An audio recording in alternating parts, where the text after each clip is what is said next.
everybody got very excited when Diana Eck wrote this book. Diana Eck from Harvard wrote this book called Sacred Geography. Now, Vivekananda was talking about sacred geography 100 years before Diana Eck. Aurobindo was talking about sacred geography.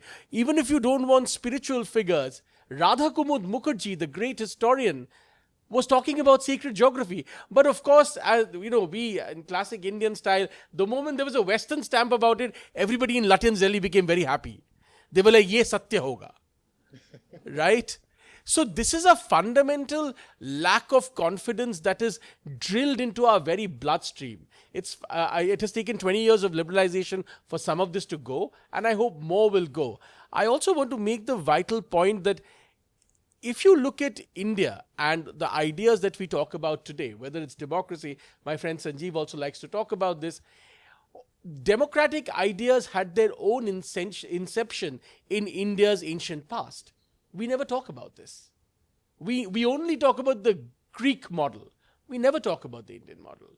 We do not talk about, I teach my students this today, we do not talk about Indian ideas of sustainability. You look at the port cities of Dholavira, Dholera and Lothal, which is now being rebuilt in Gujarat, right?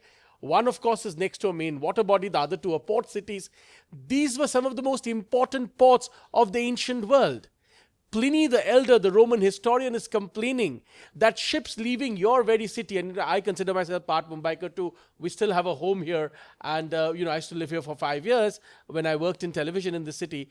But ships leaving, these harbors, western harbors of India, were doing some of the most exciting trade with the ancient world, with Rome. All of this history, we have slowly taken away from our construct of what the nation is.